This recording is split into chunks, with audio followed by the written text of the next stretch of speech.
Hello and welcome to Landscape Photography World, the podcast for everyone passionate about landscape photography. I'm Grant Swinburne and I'll be your host discussing the wonderful world of landscape photography today. This time I'll be talking to Adam Edwards, or Adsy Edwards as he's known on Instagram, about his landscape photography journey. Adam is Broken Hill based and his portfolio includes some stunning outback scenery from far west New South Wales, as well as South Australia and the Murray-Darling Basin. He's keen on a good sunset and really does a great job of capturing the Australian outback in places and in ways that many may never see. Some of you will know him from his live feeds on Instagram, where he'll take viewers on a shoot with him in the wonderful outback around his hometown.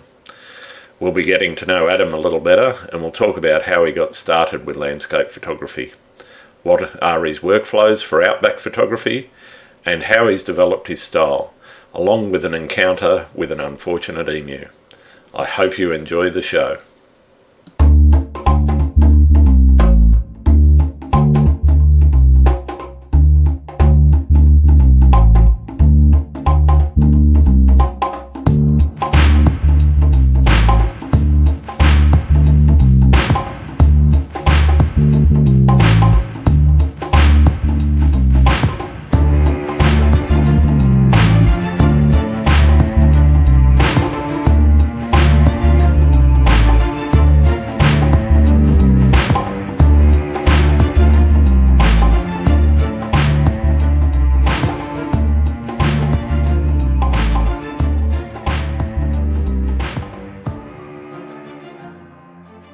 Hi Adam, welcome to the podcast. How are you doing? I'm really good, mate. How about yourself? Yeah, going well. For despite lockdown, it's a bit depressing not being able to get out and shoot. But I'm doing what I can, and this podcast is a bit of that, bit of activity to keep the brain stimulated and be a bit creative when I can't be out there shooting, unfortunately. But when was the last time you got out? Sorry. It must suck. I see you guys have had some absolutely beautiful skies. Yeah, no. While you've all been in lockdown. I'm also out in Western Sydney, so for me to get to the beach, it's okay for a Bondi or a Bronte shooter. They can sort of walk down there with the phone, and I actually saw on the news this morning a tog with a tripod down on one of the beaches, getting spoken to by the police. So, yeah, I don't think it's an essential job. So, or exercise.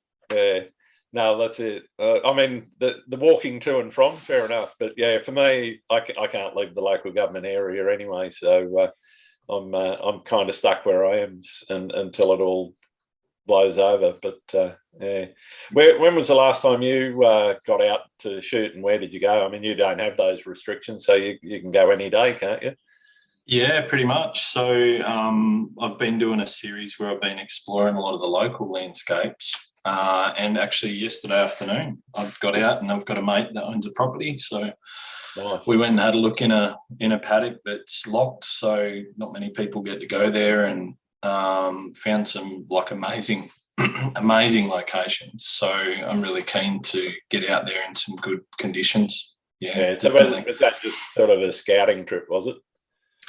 Yeah, I took a few snaps, but more so scouting because I have someone with me. My process generally is just to walk through the scene myself, especially Sure. with this stuff that's local. I like to just sit and think deeply about it and try and work through it. But because I had a mate with me, we sat back and watched the sunset and took a couple of photos and just had a look through. I'd scouted the whole location on Google Maps. So we sort of just went and had a look at some of the things that I thought looked a bit interesting within that sort of probably 20 kilometres or so. Sure. Yeah, Nice. Really good. So what does your workflow look like for shooting and setting up for a shoot like that? Yeah, so it's forever changing. I think as I develop in that landscape space, it's always different. But currently, I guess there's two ways that I'll shoot a landscape. One is that I'll go and spend the time completely by myself wander, just look for something. Yep. But the other that I do quite often, and you've probably seen, is I'll go live on Instagram and talk people through my process. So yeah, I want to talk to you about that in a bit more depth a bit later, but yeah. Yeah. So, I mean, it's the same as most, I guess. I like to feel what I'm about to photograph. And it sounds a bit fluffy, to be honest, but I think until you're in that headspace, you don't understand, you feel a composition or you feel a photo before you see it. Yep. And it's particularly, I'm trying to sharpen that skill, because going to some of these local places around home lately that are completely unexplored with a camera, I'm really having to wander around and get a feeling for what's going to make a nice shot, what styles I'm shooting at the moment, because that forever changes as well. So yeah. Okay. Yeah. So what about when you get it home? Do you stick it straight in the computer and get editing, or do you normally let it sit and ferment for a bit? Yeah. I'll always have a look, particularly because you have that bit of a buzz, I think, after you've been out and done you can't wait to at least have a look at it. Especially if you know that you've got something, if you know that you can turn the vision into the result, then I just can't wait to have a look. But what I do these days is I like to do a quick look, a quick edit. And what I'll often do is I'll just export an image to a OneDrive that I can look at on my phone. Sure. Yeah. And it's very rare I'll post or share it with anyone before I make maybe 10 changes. And because I'll just look at it and I'll come back to it and I'll come back to it and I'll come back to it until I'm really comfortable with it. And then that's when I'll share it. So it's got to be a really good shot to just go, I'm going to share it tomorrow, or I'm going to put it out there today. But yeah, I definitely like to have a quick look, get a feel for how it went, and then generally I don't do too much post. Like, I'm lucky to do 5 minutes on a photo maybe. Yeah, okay. So what are your main adjustments? Well, I always expose to protect the highlights. Yep. So my raw images just about always look underexposed. Mm-hmm. So that's probably the first one. Then just play with the the highlights, shadows, whites section in Lightroom. 99% of my stuff's done in Lightroom. Yeah, okay. And then I just wander through and get a feel. A lot of the stuff that I've been shooting has very, very little done. But what I'm trying to do more so at the moment is add some depth into a frame. So sometimes I'll put a gradient filter on and maybe add a bit of haze off in the distance or something just to draw the scene out a bit. But beyond that, maybe a couple of radial filters. I probably use more local adjustments now than global. Just touching tiny bits, maybe plus a little bit here and plus a little bit there. So you're not doing any exposure blending or anything like that. It's just straight out of the camera and into Lightroom. Yeah, not unless I have to. So there's a shot I posted recently where there's a tree taking most of the foreground, and it was a really I think I know that one. Yep. Really wide dynamic range. So I couldn't get that in one shot. So that's like a 2 or 3 exposure blend. A 3, I think, just because it was an automatic. I used the automatic exposure bracketing in the camera. Yep. But I find the newer model cameras, like I moved from the D850 to the Z7 II now, the newer they get, the more dynamic range you have. Yeah, it's getting up there. It's still not as good as your eye, but it's getting there. Yeah, it's amazing. Like there's stuff now that I will shoot to protect the highlights, and I know that I've got that shot in one shot. Even sometimes not having to use any filters, graduated filters. Like, I'll avoid it if I can. But it's more about the result than the process for me. Yeah, right. Yep. Yep. Yeah. No, I totally get that. So what got you started? What's your earliest photography memory? I remember being in primary school and Mum bought a pretty reasonable quality film SLR before we did a big holiday. We went away and did a few rolls of film and come home, and some of the photos I was like, wow, like the quality of that is brilliant. Yeah. I guess I've always been very arty. Mum's right into arts and crafts, and that definitely come from her because I love to draw, paint, anything creative. Yep. Throughout school, I did a lot of arts and crafts, but then I couldn't wait to leave school and do a trade. So yeah, fair enough. I sort of you got to make money somewhere. There's not much in the arts, is there? I mean, I was doing really well at school. It wasn't about struggling with the academic side of things, but I just always wanted to be a mechanic. So cool. The first opportunity I got, which was at the end of year 11, I dropped out and went and did a heavy diesel trade.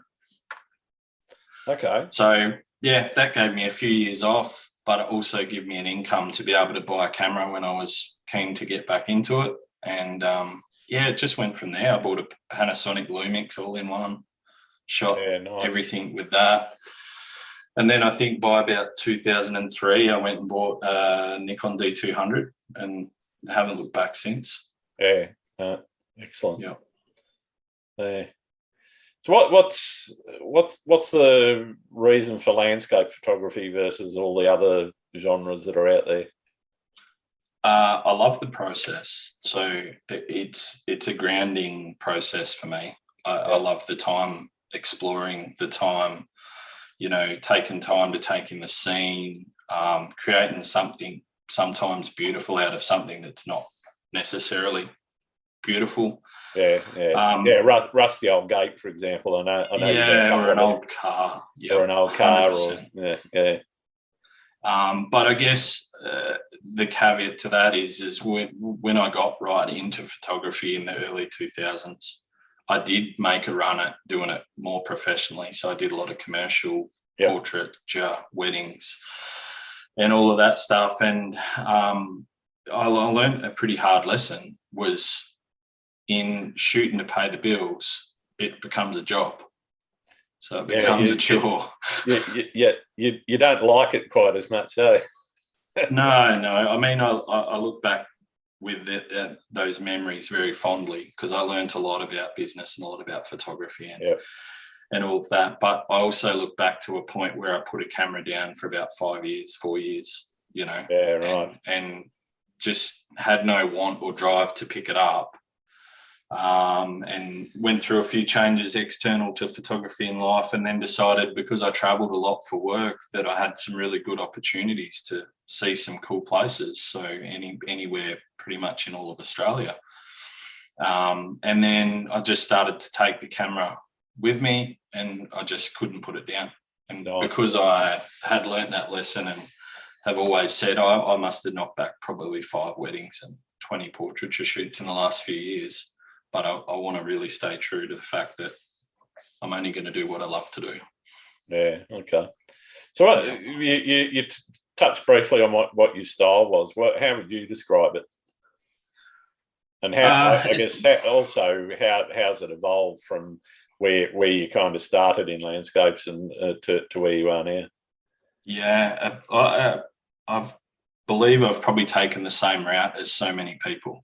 I think I've always loved to shoot landscapes, but when you first start out, you really heavily process your images and you get really, saturated. Saturation up to 100, yeah. Lots of clarity, lots of all of those good things. Yeah. And I think slowly you learn that less is more. Yeah. Subtlety in the art is really where it's at, isn't it? Yeah. Absolutely. I'd say probably in the last 12 months, I've really focused on trying to represent what I see rather than, the version of image that I feel like everyone wants. Yeah.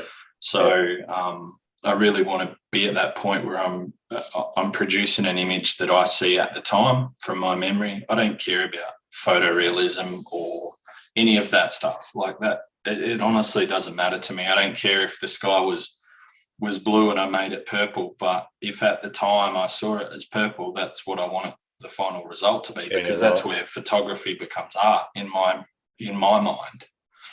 So to be able to put out an image that you visually see, I think that gives other people the opportunity to see, the world through your eyes. Yeah. Yep. And the best bit about that is then you start to produce really consistent images. The more you can, flex that muscle, and the more you're producing stuff that you're really happy with, and I don't care how many people like it or dislike it.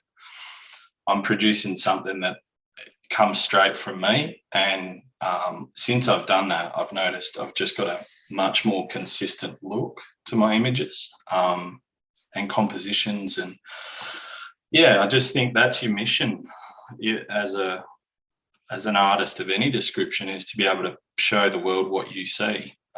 So there's too many people make time to produce what the world wants to see, and then you just get lost in the sea of all people. Cool. So what's the most important thing about photography that you tell your 10-year-old self?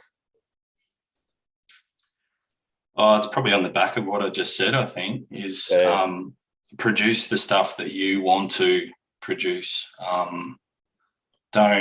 Don't try and pay the bills by doing something that you don't want to do, because you don't ever want your passion to become a chore. And I think it's too easy to let that happen. Like if you've got talent, you've got skill, and you really enjoy it, and I think go for it, but definitely don't sell yourself out. I feel like a lot of people learn to dislike what they do purely because they're trying to pay bills with it. Yep. If you can pay the bills with it, fantastic. There's lots of people that do that. But if you sell your passion into a job, then what have you got? You've got to go find another passion or another hobby or something else to be that to relief from normal life. Yeah. No, I get exactly what you mean. I mean, for me, it's about the creative outlet and being able to escape from, what's a relatively high pressure job that I've got, and, dealing with what's in my head and getting it out by just going out, looking at a scene, as you said, and, trying to work your angles, trying to work your composition so that you're getting the best out of it. Doesn't always work, but, it's for me, it's just about that, relaxation of being able to, de-stress, think about solely one thing, which is how do I make this the best I can make it, Yeah. I listened to a few podcasts about, personal growth and all of those sorts of things. And one thing that resonates with me about people that have, a passion or hobby or an escape is that whatever that thing is, it's something that absorbs you for a period of time. So it's something that when you're doing it, you don't think about anything else. Yep. And just, even that 10, 15, 20 minutes in your photography afternoon, where you don't think about the stress at work, where you don't think about the stress at home, whatever, you're just completely into getting a result or thinking about a composition. People do, martial arts and boxing and all of the same things. And I think one of the podcasts I listen to a bit is Gary Jublin's crime podcast. And one of the things he said that resonated with me, he said, it's hard to worry about all the stresses in life when you're getting your head punched in, because he does mixed martial arts. Kind of focuses the mind, Yeah, and I find that with photography, I'll pack up and I'll drive out and I'll be thinking about everything on the way there, but from the minute I stop and put the camera in hand, that's it. It's all gone. I'm just purely focused on what I'm doing. Yep. No, I know.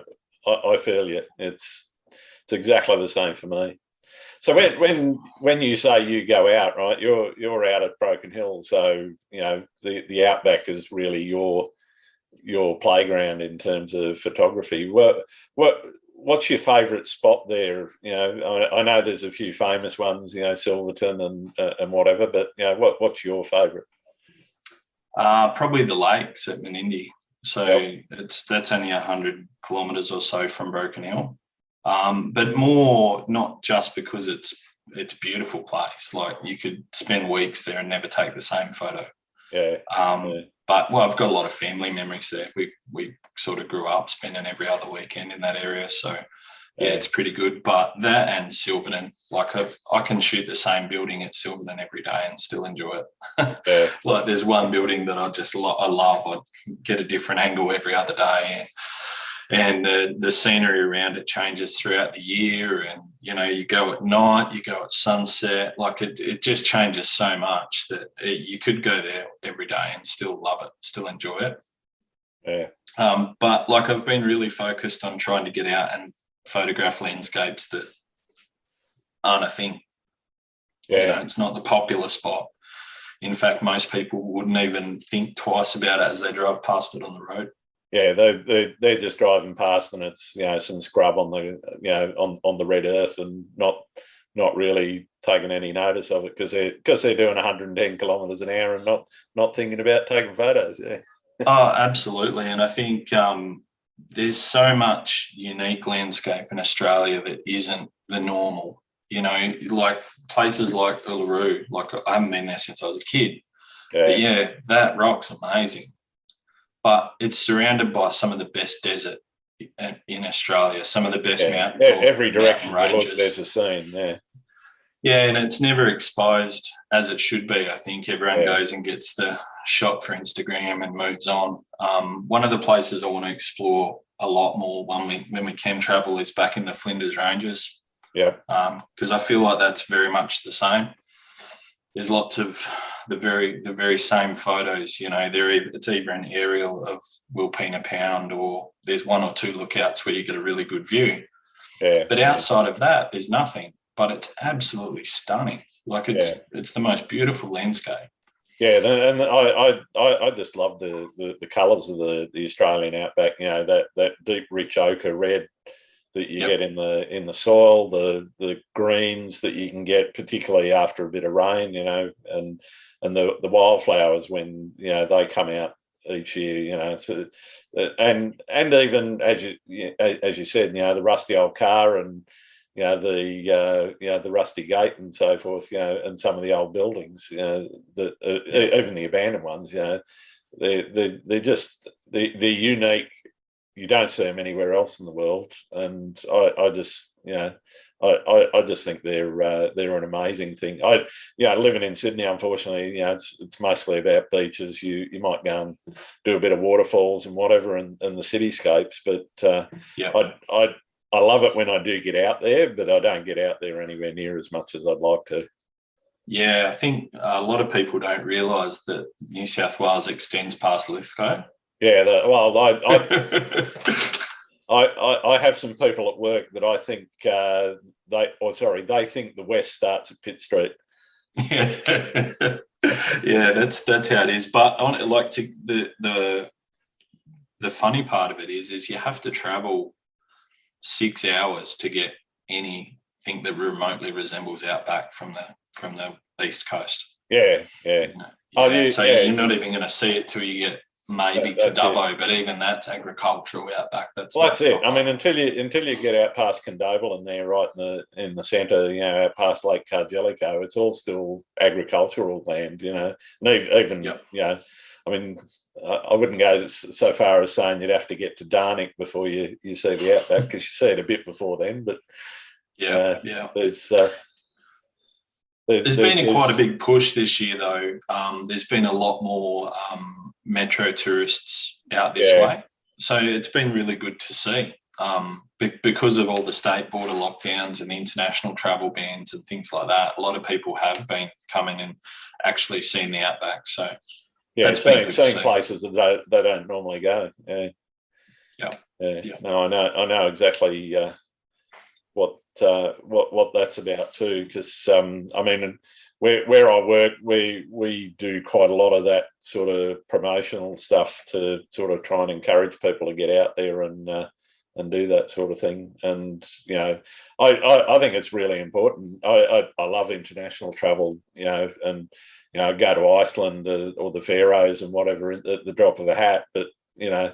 I'd also equally go to Broken Hill or Silverton or Uluru at the drop of hat too. And I think you should explore around your own backyard, as much as you possibly can. And by your backyard, I don't mean within 20 or even 100 k's around here. I mean, there is a phenomenal number of places that you can go shooting around Sydney, but I think getting out past, as you say, getting out past Lithgow and getting out into the Western Plains and out further, there's some stunning stuff around some of the riverlands and whatever. There's the Murray-Darling Basin has some amazing scenery as well, and I mean, even just some of the old trees that are still there. Some of those 150-year-old river gums that sit there on the bank of the Murray or the Darling.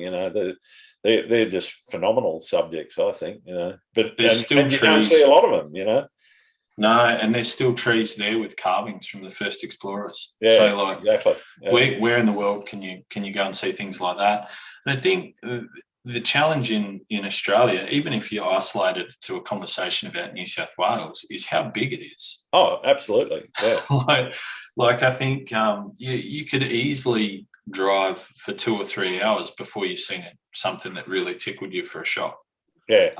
If you were just exploring, but when you get that shot that nobody else has got, then that's got to be, there's got to be some gratification for that, rather than looking on Instagram. And there's nothing wrong with it. I use Instagram a lot to research locations. Yeah, looking on there and picking it and going in to the exact same location as someone else. I think that it's good. It's good to create beautiful stuff, but I'm really getting a lot of gratification out of going and finding and creating something that no one has seen and people want to go to. Like, I've had some inboxes about, where's this? Like, how do I find that? Well, you start heading west. I'll see you in about a day. Yeah. Because it'll take you nearly that long to get here. Yeah, and even I've seen a massive spike in visitors to places like Mungo National Park, and things like that. That's become really popular, Insta famous, as they say. Yeah, well, it worries me a little bit because it's such a special area. It is quite a delicate landscape too. But and I think that's one of the issues with social media and the ability for people to see and as you say, where's that? Oh, I've got to go there and take the shot and make it Insta famous and be part of that. I've got that shot. I've played to it. I've played everyone does. I mean, you look at my shots of the Sydney Harbour Bridge or the Opera House. That's exactly what that is. They're iconic, and people love those shots. And if you can get something that's a little bit different or a little bit unique, then great. But I think I mean, it's not like people walking over the Harbour Bridge or or under it or taking photos of it's going to make it fall apart. But a place like Mungo, the pressure of high volume tourism in there would be devastating, I think.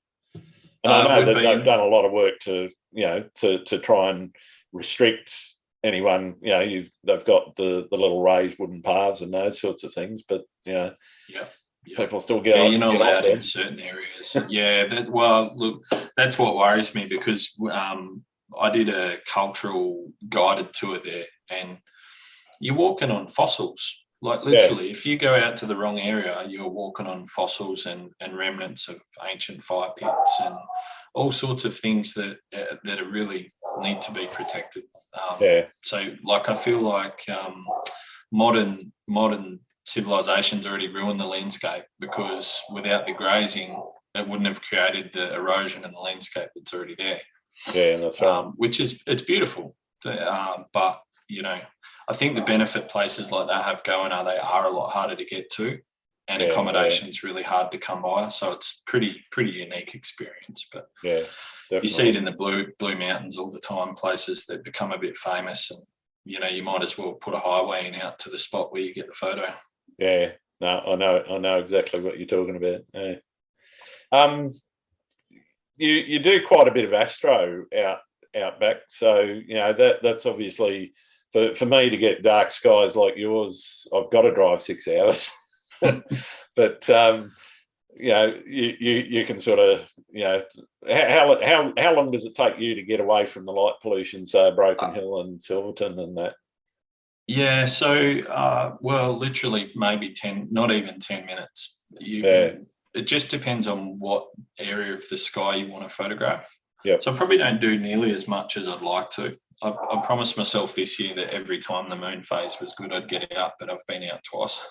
So that's a bit of a struggle. But if you want to shoot the Milky Way rising, then you head out towards Menindee, not even 10 minutes. And the closest lights is Menindee, which is a population of like 40 or 50 people. And it's 100 kilometres away. So that's the next lights, other than 1 or 2 for a homestead here and there. So, and if you want to shoot the Milky Way setting, you drive out towards Silverton, and the same thing. Yeah, once out over the Mundy Plains. There's nothing for hundreds of kilometres out past Silverton. No, you can even see the very tip of the Flinders Ranges from Mundy Lookout. So that's hundreds of kilometres away on a clear day. So we're really lucky for that. Yeah, I think some nights I've been out and the sky's been too dark. So like you expose and you just can't get anything but black in some areas of the sky. But I wouldn't claim to be an expert, but I think having really good dark skies helps a lot. Yeah, absolutely. So do you use, for any of your shots, do you use star trackers, or are you just doing like the standard 20 to 30 second, slightly higher ISO and f1 point, whatever you got on the lens, Yeah, I bought a star tracker last year and I've used it once. So they're quite fickle to get polar aligned. So that's something that I need to work on. But the time that I got it right, the results were absolutely amazing. Yeah. I was able to shoot the Milky Way at ISO 400 instead of whatever I would normally use, depending on the night. But one thing that I've found really helpful is just stacking images. So just using Sequitur or one of those software just to stack the images. And that does a really good job. A lot of my posts lately have just been 20 or 30 second images stacked. So, 8 or 10 images stacked. Yeah, so you're culling out all the noise and just getting your stars nice and sharp. Yeah, cool. Yeah, it's amazing. I want to get out and do a bit more longer focal length stuff.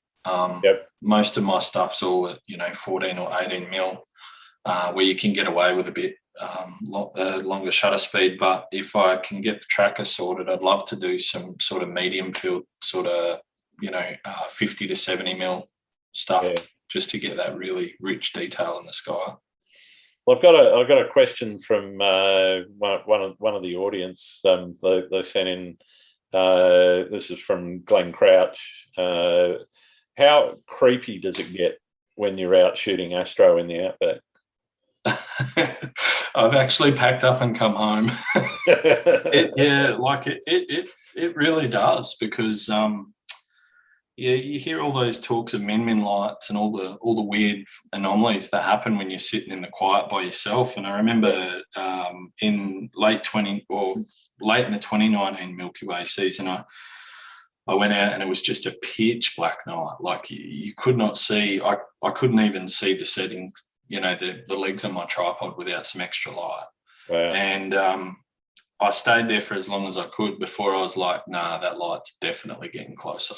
And I know the area very well, and I know in my head that it's a homestead maybe 20 or 30 kilometres away, and it's probably just the yard light out the front of the house. But it is pretty creepy. It's always better to be with.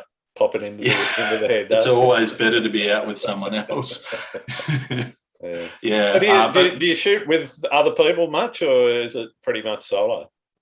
No, as much as I can. So I like anyone that comes to town that I know even reasonably well. I like to make sure I make time to at least shoot a sunset with them or something. Yeah, great. Purely because I really love the community part of the landscape photography, community. Like I love the networking and actually physically talking to people that you talk to on and off is really good. But yeah, I'd say all the local stuff I probably do 90% of it myself. Yep. My stepson's been coming out in the afternoons after school sometimes. But it's only really since we've been really bound down that I've done a lot of local stuff. If you look at everything sort of the year or two previous to last year, I did most of my stuff was travel. Yeah. And I guess it's that, that comfort of what you see every day. It gets a bit hard to shoot sometimes. Yeah. But I spent a lot of time in Sydney, a lot of time in the Blue Mountains. I sometimes think that about the Opera House. It's a go-to, but sometimes you think, well, there's only so many angles and there's only, so many ways to shoot it, and you kind of go, I'm not going to do that today. Yeah, agree. But obviously, since all the COVID stuff's happened, I use it more and more as a release. So I try and get out at least once a week, but normally it's 2 or 3 times. And I'm always planning a trip, because I think in planning a trip, you've got something to look forward to. And that's just a coping mechanism for life in itself, isn't it?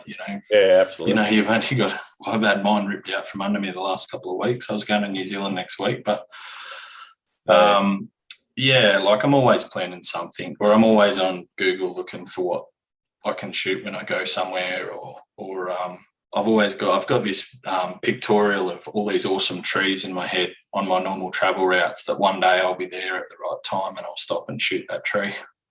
Yeah. You mentioned, that sense of community that you talked about earlier. I noticed on your page you got a DM request with the hashtag community over competition on your Insta page. So I'm interested in hearing a bit more about that and what that means to you. Yeah, for sure. I love interacting with people, and I reflect on what I've learned and know about photography, and I wouldn't have learned or known that without some good friends and community to help me. Yep. So I really enjoy telling people how I made an image, or there's no protection for me. There's one thing that I won't tell people, and it's where a particular location in my feed is, because it's a private property, and just to respect the people. Yeah, no, fair enough. Yeah. But beyond that, I don't really have secrets. Like, I think everyone gets better if it's like that. I really dislike that competitive nature of things. So I kind of reveled when Instagram took the like count off of everyone, but I noticed that they've given it back to most people now. So I definitely think that break from that actually changed the community quite a bit, because everyone previous to that was just so focused on, look how many likes. How many followers, how many likes, yada yada. Yeah. Whereas I like to look, just because I like to see what people's community looks like. What's the engagement? How many people follow them? Just more as an interest. It's almost a bit of a hobby. And like, for people doing well, I'm just so happy for them, because it's such a hard sort of market, that social media. Absolutely. But even when it comes to printing or any of that sort of stuff, any of my closer photography friends, I've helped them get some prints through trade accounts that I've got for my stuff. And like, why protect that stuff rather than help someone produce something if they haven't done it before? Yeah. I think that's a fantastic attitude towards it, and unfortunately I know that there are a lot of community-minded photographers out there, and they're the ones that I like to associate with and spend my time with. but occasionally you just come up against these people that it's all about me and so forth. And it's kind of like, okay, you want to go off on your own, that's fine. I haven't got a lot of time for that. I just tune it out. I've got really good at just ignoring it. Like I'll pat anyone on the back, no matter what, if they have a success, because I think most people's result is a success of the entire community that surrounds them, not an individual effort. Yeah, it's kind of good. I mean, it's one of the reasons why I do that feature Friday every Friday morning. Well, I didn't make it Friday morning last week, but had a few things on at work. But for me, one of the things that I look at is, if it's a quality shot, I don't care whose it is and whether they've got 100 followers, 50 followers, or 100,000 followers. I'll post it. Occasionally, though, if I notice that it's somebody that's well known and whatever, I probably tend to steer clear of those because they don't need any more attention than they're already getting. But for me, I find it really nice when the guys with 100 followers or whatever, they're there, just saying thanks, and that's all it takes is just a thanks. Yep. I don't do it for the thanks. I do it because I love their shots and I want to share them with more people. So from my perspective, that's one of the ways that I like to sort of bring the community together a bit. And for me, it's also one of the reasons why I'm doing the podcast is to engage more with the community. And, if people get information out of this that they can use in their photography journey, then, I think that's one of the reasons why I want to talk to as many, inspiring photographers as I can find so that, other people can also be inspired, and hopefully they'll get a lesson on this and enjoy their journey through photography. Yeah, no, I think that's awesome. I think the thing I struggle with that, and sometimes I do struggle to get back to people, it's just the time that it takes. Yeah. Like I always enjoy seeing you feature Friday because you sort of gather up the shots that sometimes I don't get time to see or anything. Yeah, well, that's the thing. I mean, I know going through my feed, I don't see everything that's there, and for me, it is about I just pop them in a save folder specifically for that, which I clear out each week. And for me, it's about making sure that the ones that it really caught my eye that I did get to see, that I can share them and people get to see them because from my perspective, they deserve to be seen. Yeah, if people like them or don't like them, I don't care. But it's awesome. That's how it should be.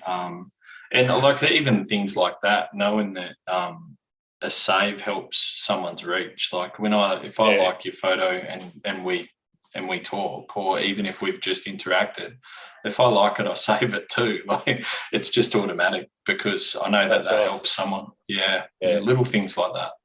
Yeah, exactly. So what do you see as the impact that social media is having on photography in general? Is it good, bad, indifferent? Yeah. I feel mixed about it, to be honest. I think it has a lot of positive impact, obviously, because it gives people a platform to share what they do with everybody. I think that's the ultimate goal, and that's what things like Instagram were created for. I think if the community doesn't have the right majority of the right mindset, then it becomes that competitive space, and all of a sudden people just don't use it for what it's there for.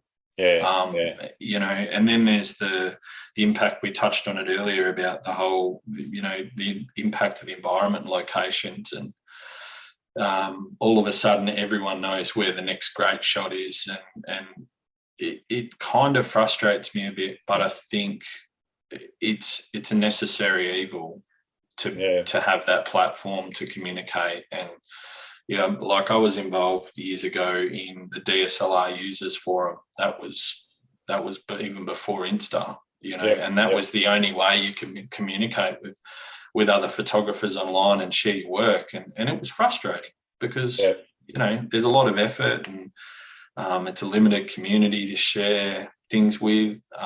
But I feel like you had a lot of quality engagement, whereas you get a lot of tokenistic engagement these days. Yeah.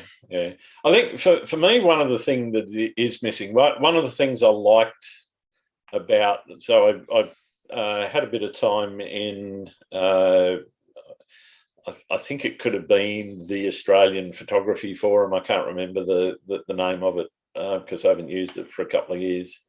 But I really liked the constructive feedback aspect of that.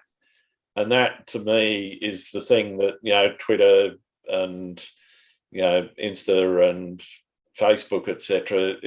It's all about the likes, and it tends to be all about the that's a great shot, and that's all you get, which is nice because you get that serotonin hit and whatever, and you feel good about yourself because you've got somebody saying it's a nice shot. But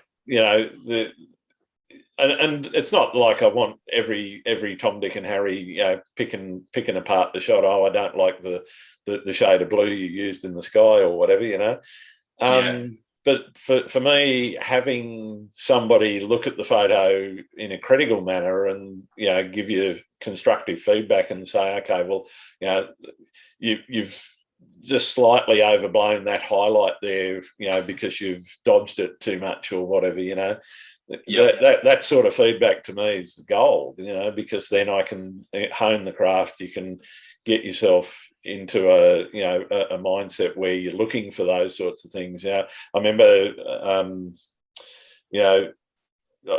learning a lot about controlling noise in underexposed images, simply because I got some constructive feedback because I'd, trying to expose for the highlights and all those sorts of things. You do underexpose, and then your shadows, they can get a bit noisy if you go too far. If you haven't got your settings quite right. For sure. And so that sort of thing to me was gold, because it helped me, learn how to focus on what I needed to do, both in the shooting but also in the editing. If I found I did get a bit too much noise, then how do I actually use noise reduction the right way to clean it up, And so for me, that kind of constructive feedback is the bit that's just totally missing. And I don't know. I honestly don't know how it would work in forums like, Instagram or Twitter. It's probably an impossible ask, but and it's probably better suited to things like the bulletin board sort of style forum thing, which is moderated and so forth. But because you'd have a lot of people chimping at your at your work, just chucking poo at it because they felt like it, not because they're actually being constructive. Yeah, I actually, I guess the way that I do that is I've got a fairly close-knit group of guys that I trust. Yeah. I'll always send my images out. Hey, what do you think of this? Something new. And I think the difficult part of the feedback piece is that you need to know that the person's actually willing to receive feedback. Yeah, like that's the struggle, because I think we're in a bit of an age where we have a few fairies around that don't like even the most smoothly delivered constructive feedback. Yeah, actual constructive feedback. Yeah, yeah. Like I would never, sling shit at anyone's work ever, no matter what I thought of it. I would always try and offer something constructive. But I think we're in this big group of people where that's not the case for a lot of people. Yeah. So you've got to know whether someone is actually willing to accept some feedback. So every now and then I'll see someone that I engage with enough that I can send them an inbox and say, hey, do you mind if I give you some feedback around this? And just ask whether it's okay. And 9 times out of 10, it's an okay. Sometimes it's, I'd prefer that you didn't. So that's cool. But I agree. I think that quality engagement piece, like I said, in the forums, you would always get really quality engagement, and especially if it was moderated.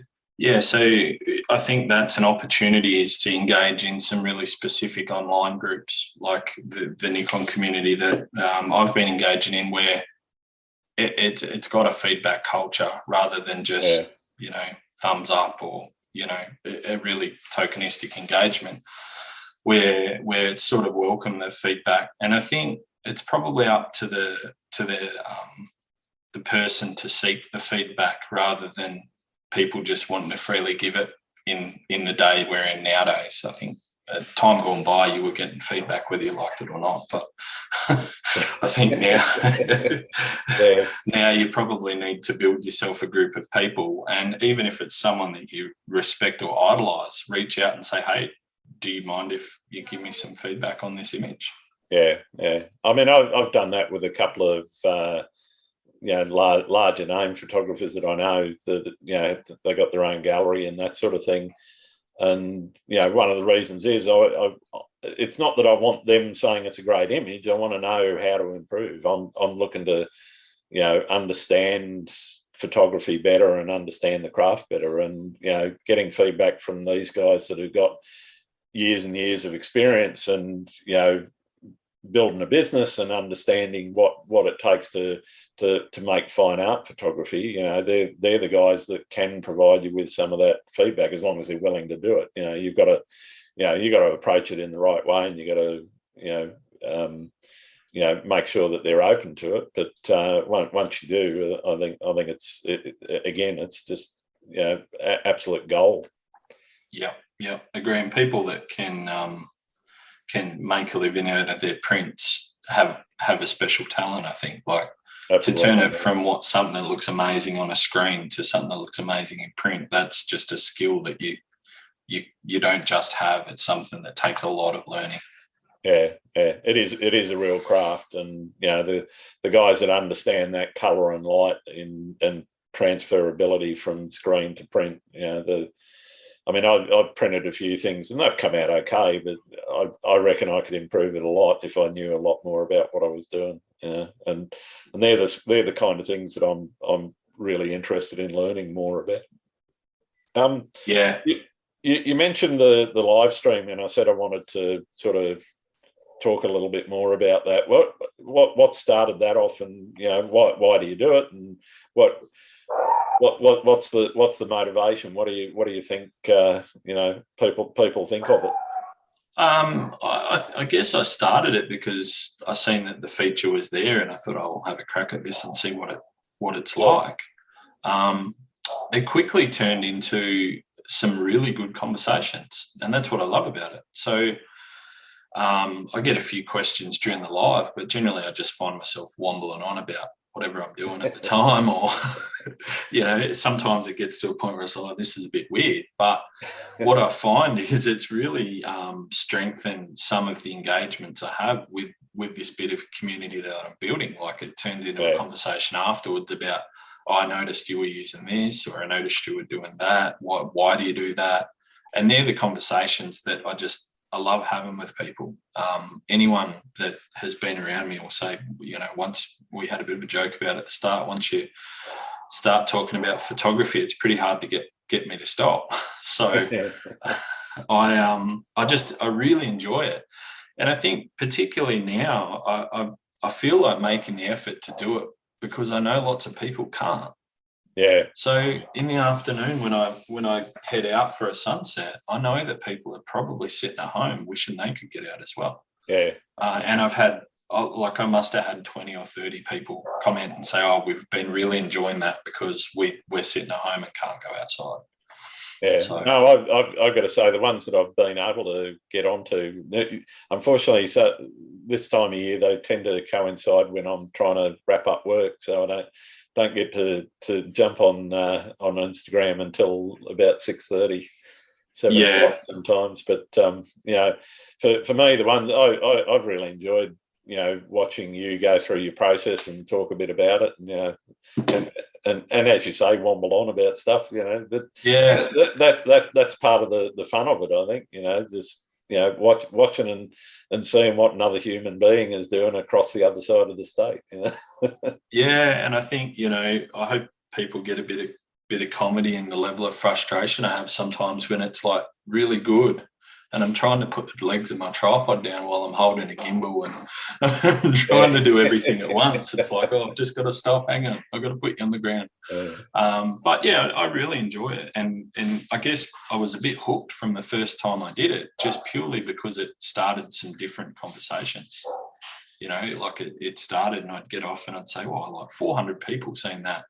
A lot of people don't stick around for the whole lot, but there's a core group of people that if they jump on when I'm 5 minutes in, they'll watch me for an hour. And I'm like, wow, like how amazing is that? Because then we have some conversations, and some days the photos might not be great, and someone wants to talk about the setup I've got in the back of the car, or like it can turn into anything. It doesn't have to be about how I'm taking this photo. It's why I chose to go to this location, or what I've done to make this easier, or why I'd choose a certain filter, and all of those sorts of things. And I think just the quality of the conversation that comes out of that every time. Like I would guarantee I start a good conversation out of every live. Yeah. I got another question from the crowd. This one from Billy's Clicks. What's the closest call out in the outback while you've been shooting? They're all worried about Wolf Creek from the sounds of it. yeah. Mick doesn't live out here.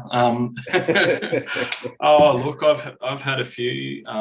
Probably, it wasn't even a close call. It was an incident. Was rushing for a sunset with a friend, and obviously not speeding or anything, but collecting an emu right in the door of my car. The emu was fine, but my car wasn't. For the viewers not viewers, the listeners overseas, if you haven't seen an emu, they're not small. It's like an 8-foot chicken. They're pretty solid.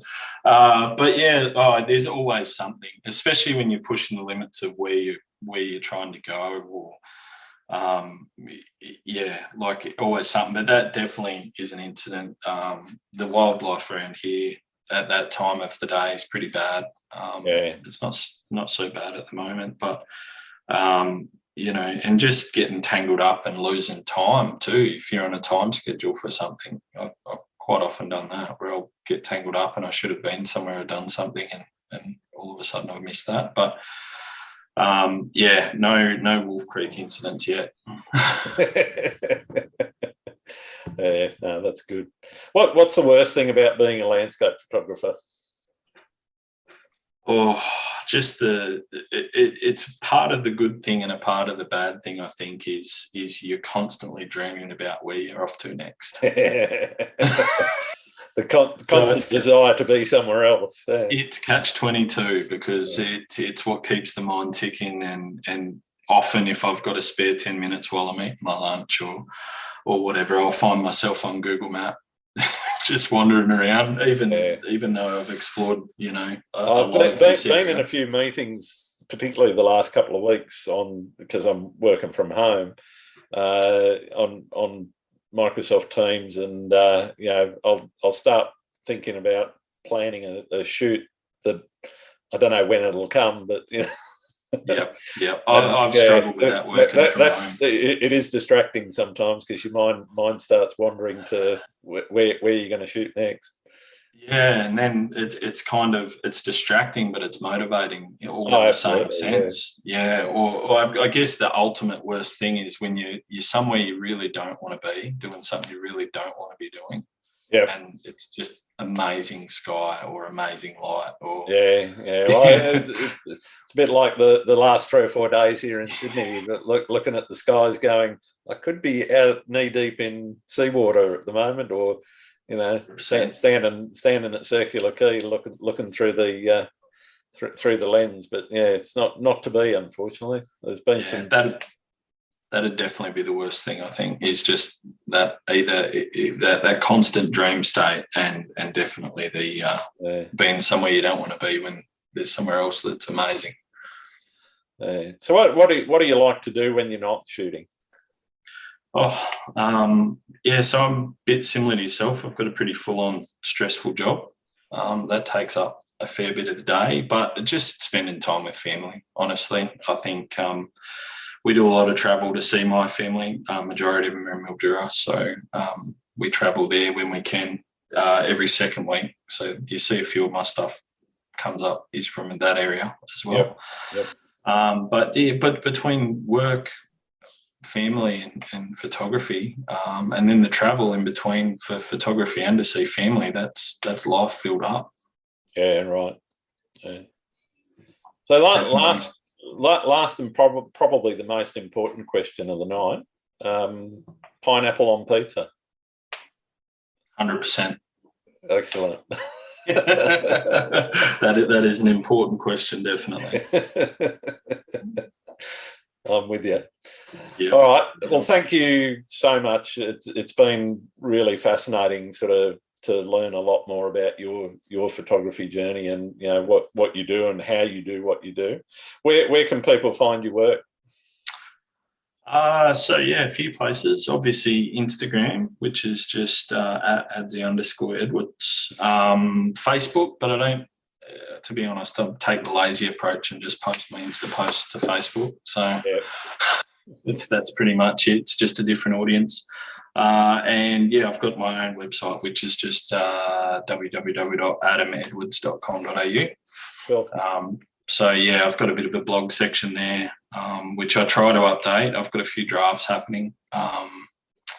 Mainly Insta. Like, I feel like that's still the best forum to engage with people, honestly. I know there's a lot of talk about turning it more into a video platform, but every poll or conversation I see, the users still want it to be a photography platform. So I think in the end, the users will triumph, because if they try to turn it into TikTok, everyone will just go elsewhere. Yeah, everybody abandons the platform. They're not going to be making the money they make now. So it'd be like you or I switching to gardening on your Instagram feed.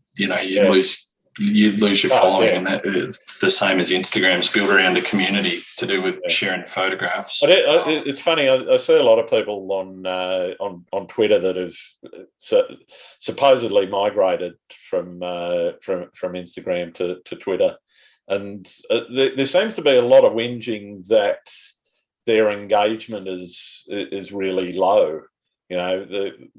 And I don't know whether they're just after likes or whether they're after comments or what. But I